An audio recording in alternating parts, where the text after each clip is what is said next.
Hi, pink friends. Today I'm going to read a book called The Little House by Virginia Lee Burton, and then I'm going to draw a little house and show you how to do it. Look, The Little House.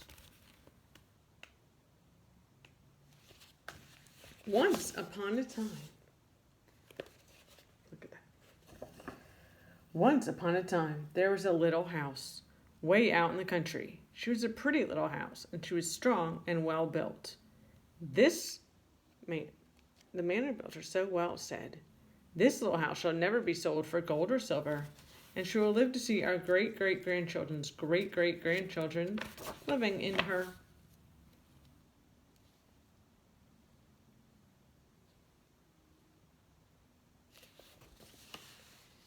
The little house was very happy as she sat on the hill and watched the countryside around her. She watched the sun rise in the morning, and she watched the sun set in the evening. Day followed day. Each one had a little different like the night before, but the little house stayed just the same.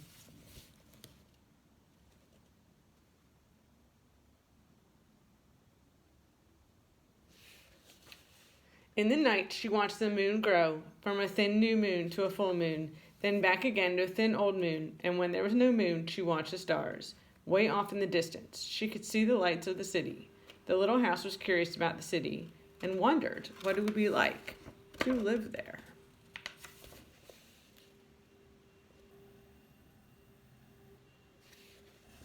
Time passed quickly for the little house as she watched the countryside slowly change with the seasons.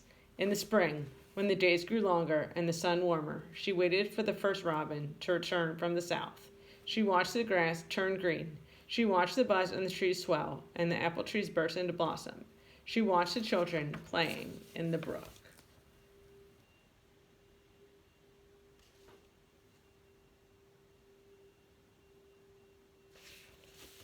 In the long summer days, she sat in the sun and watched the trees cover themselves with leaves, and the white daisies covered the hill. She watched the gardens grow, and she watched the apples turn red and ripen. She watched the children swimming in the pool.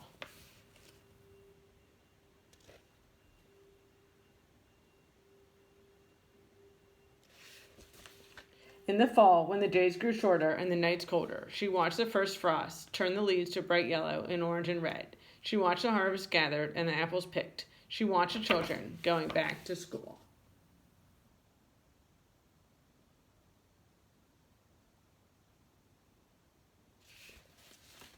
In the winter, when the nights were long and the days short, and the countryside covered with snow, she watched the children coasting and skating. Year after year, the apple trees grew old, and the new ones were planted. The children grew up and went away to the city, and now at night, the lights of the city seemed brighter and closer.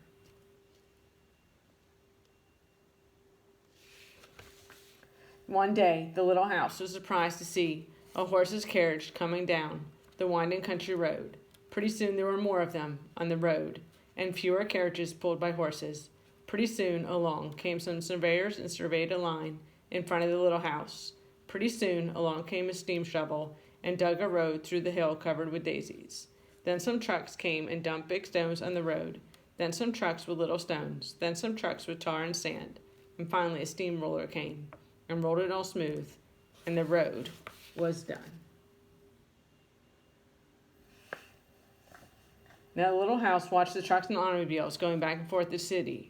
Gasoline stations, roadside stands, and small houses followed the new road. Everyone and everything moved pretty much faster than before.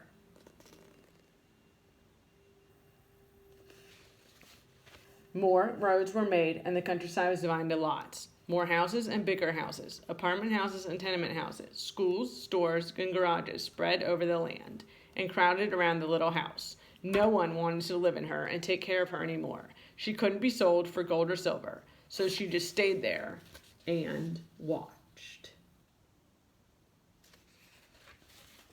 Now it was not so quiet and peaceful at night. Now the lights of the city were bright and very close, and the street lights shone all night. This must be living in the city, thought the little house, and didn't know whether she liked it or not. She missed the field of daisies and the apple trees dancing in the moonlight.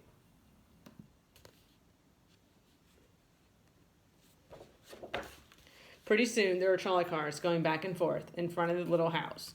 They went back and forth all day and part of the night. Everyone seemed to be very busy, and everyone seemed to be in a hurry. Pretty soon there was an elevated train going back and forth above the little house.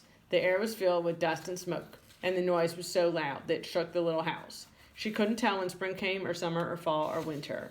It all seemed the same. Pretty soon there was a subway going back and forth underneath the little house. She couldn't see it, but she could feel it and hear it. People were moving faster and faster. No one noticed the little house anymore. They hurried by without a glance.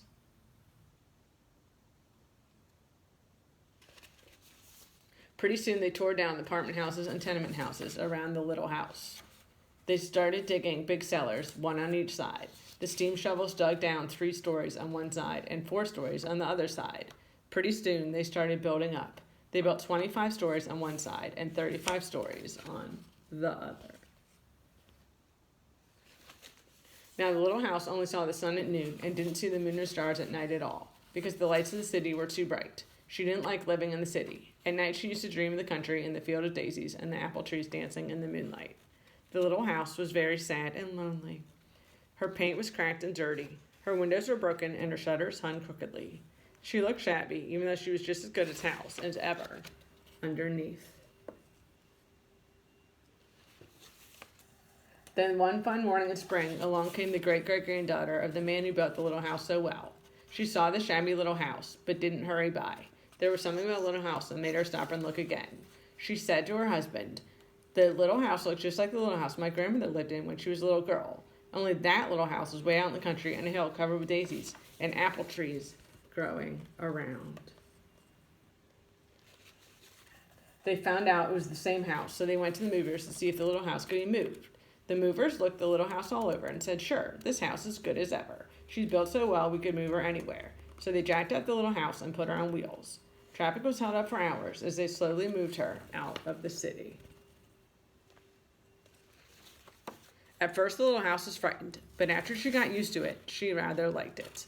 They rolled along the big road and they rode along the little roads until they were way out in the country. When the little house saw the green grass and heard the birds singing, she didn't feel sad anymore. They went along and along, but they couldn't find the right place. They tried the little house here, they tried her there. Finally they saw a little hill in the middle of the field and apple trees growing around. "There," said the great-great-granddaughter, "that's the place." "Yes, it is," said the little house to herself. A cellar was dug on top of the hill, and slowly they moved the house from the road to the hill. The windows and shutters were fixed, and once again they painted her a lovely shade of pink. As the little house settled down on her new foundation, she smiled happily. Once again she could watch the sun and moon and stars. Once again she could watch spring and summer and fall and winter come and go. Once again she was lived in and taken care of. Never again would she be curious about the city. Never again would she want to live there. The stars twinkled above her. A new moon was coming up. It was spring, and all was quiet and peaceful in the country. So that was a story about a little house. Now I'm going to show you how to draw a house.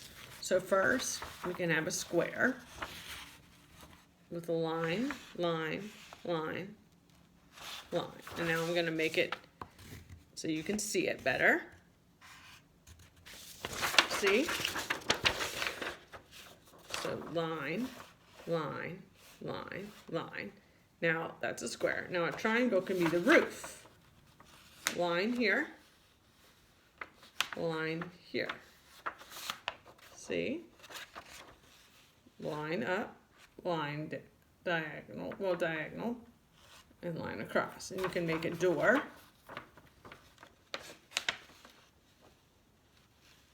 You see the door? A line here, and a dot. Okay. You can use any colors you want. All right, bye-bye. That was fun.